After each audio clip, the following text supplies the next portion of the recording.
नमस्कार दोस्तों, welcome to my channel. जैसा कि आपको पता है, आज यूपी टेट का रिजल्ट आ गया है। ये जो पेपर है वो 3/7/2026 प्रथम पाली का पेपर है। आप कोड नंबर देख सकते हैं। आज हम लोग डिस्कशन करेंगे आंसर की के बारे में। ये 6 to 8 का पेपर है। चलिए आइए हम लोग डिस्कशन करते हैं और जानते हैं सारा व्याख्या के साथ आंसर की, जो ऑफिशियल आंसर की है, सारा चीज़ दिया हुआ है, वो सारा चीज़ हम लोग देखेंगे। सबसे पहले है पहला क्वेश्चन, आप लोग देखिए। बाल विकास एवं शिक्षण विधि से ये क्वेश्चन है। पहला क्वेश्चन बोला जा रहा है, किशोरों के लिए एक अच्छे सूत्रपात को चाहिए चर्चाओं पर हावी होना, स्वतंत्र सोच को प्रोत्साहित करना, सवाल पूछने पर सजा देना, बातचीत से बचना। तो आप देखिए, सजा देने वाली बात अगर जहां पे होगी उसको आप कट कर दीजिएगा तुरंत। सजा वाली बात हमेशा कट रहेगा। चर्चाओं पर हावी होना, इसके अलावा क्या क्वेश्चन है आप देखिए। स्वतंत्र सोच को प्रोत्साहित करना, बातचीत से बचना। किशोरों के लिए एक अच्छे सूत्रपात को चाहिए, क्या चाहिए? स्वतंत्र, उनको फ्रीडम दे दिया जाए, स्वतंत्र सोच को प्रोत्साहित करना। जितना आप मोटिवेट करिएगा स्वतंत्र सोच को, वही बेटर आंसर हो जाएगा। Encourage independence thinking is right answer, correct. स्वतंत्र सोच को प्रोत्साहित करना इज राइट आंसर। तो किशोरों के लिए एक अच्छे सूत्रपात को चाहिए स्वतंत्र सोच को प्रोत्साहित करना। चर्चाओं पर हावी, हावी शब्द जो दे दिया वो गलत है, क्योंकि हावी कोई चीज को नहीं करना है हमको, है ना। डिमोटिवेट डिस्कशन, मोटिवेट करना है, डिमोलाइज नहीं करना है, करेक्ट। डोमिनेट, डोमिनेट लिखा हुआ है, डोमिनेट मतलब हावी होना, डोमिनेट नहीं करना है। और सवाल पूछने पर सजा देना, ये भी बात बिल्कुल गलत है। बातचीत से बचना, बचना नहीं है, ज्यादा से ज्यादा बातचीत को बढ़ाना है। तो राइट आंसर हो जाएगा आपका स्वतंत्र सोच को प्रोत्साहित करना इज राइट आंसर। आप लोग इसको टिक मारिए और आगे बढ़िए।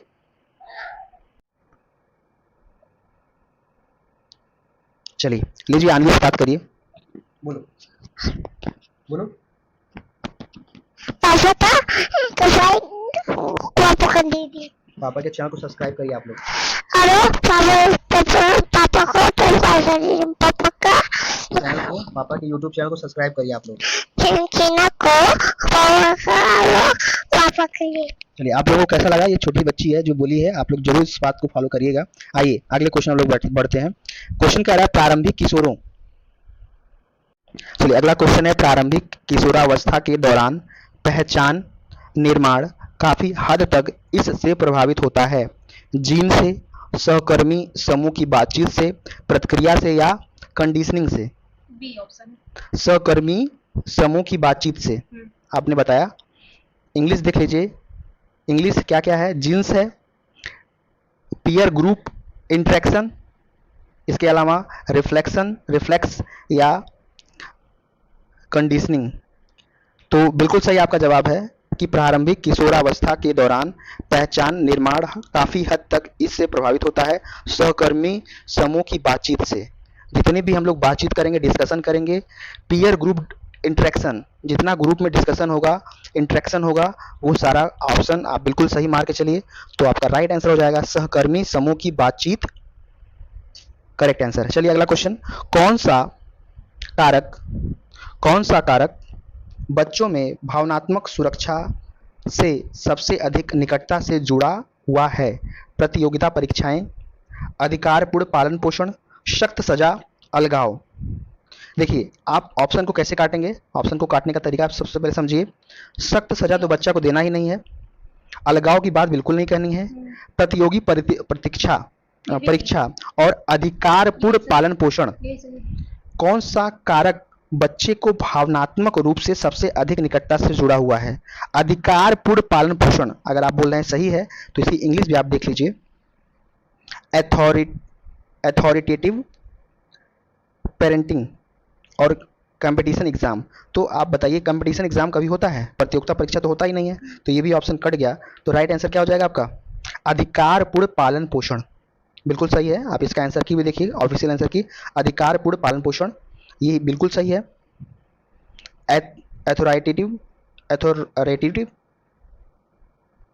प्रेटेंसिंग, ठीक है, प्रेटेंटिंग इज करेक्ट आंसर।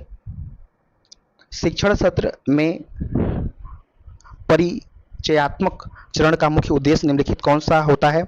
पाठ समाप्त करना, पिछली जानकारी को नई जानकारी से जोड़ना, मूल्यांकन करना, गृह कार्य देना। बी ऑप्शन, पिछली जानकारी को नई जानकारी से जोड़ना। देखिए बिल्कुल शिक्षण में जो सबसे अहम रोल लर्निंग मटेरियल में निभाता है पाठ को समाप्त करना, ये बिल्कुल गलत है, क्योंकि हमको कोई पाठ को समाप्त नहीं करना है। शिक्षण शास्त्र में परिचयात्मक चरण का मुख्य उद्देश्य क्या होना चाहिए? पाठ को समाप्त करना। ऐसा नहीं कि हम पाठ को केवल समाप्त करने पे जोर दें। मूल्यांकन करना, गृह कार्य देना, ये बात तो बिल्कुल अब गलत हो गई, गृह कार्य वगैरह नहीं देना है। पिछली जानकारी को नई जानकारी से जोड़ना, बिल्कुल सही है ये। मूल्यांकन करना, जब कुछ करिएगा तभी तो मूल्यांकन करिएगा, तो आपका ये राइट आंसर आ जाएगा, पिछली जानकारी को नई जानकारी से जोड़ना। Connect previous knowledge with new contents, correct. आइए आगे बात करते हैं 5 नंबर क्वेश्चन पे। आप लोग बताइए, आधुनिक शिक्षा में शिक्षण को सबसे अच्छी तरह से इस रूप में समझा जा सकता है: छात्रों को अध्ययन जानकारी प्रदान करना, सीखने के अनुभव को सुगम बनाना, पाठ्यक्रम को शीघ्रता, छात्रों का अनुशासन। बताइए, आधुनिक शिक्षा में शिक्षण को सबसे अच्छी तरह इस रूप में समझा जा सकता है: छात्रों को अद्यतन जानकारी प्रदान करना, सीखने के अनुभवों को सुगम बनाना, पाठ्यक्रम को शीघ्रता से पूरा करना और छात्रों में अनुशासन स्थापित करना। चलिए देखिए कैसे हम काटते हैं। पाठ्यक्रम को शीघ्रता से पूरा करना, ये बिल्कुल गलत है, हम बहुत जल्दीबाजी में पाठ्यक्रम को नहीं समाप्त करेंगे। छात्रों को अद्यतन जानकारी प्रदान करना, छात्रों में अनुशासन स्थापित करना, ये बात गलत है। अद्यतन जानकारी प्रदान करना, और बी वाला है सीखने के अनुभव को सुगम बनाना। देखिए अनुभव इज इम्पोर्टेंट होता है, ठीक है। जो फैसिलिटी आप दे रहे हैं, फैसिलिटिंग लर्निंग एक्सपीरियंस, बिल्कुल यही सही होगा, क्योंकि सुगम बनाना ही है हमको, ठीक है।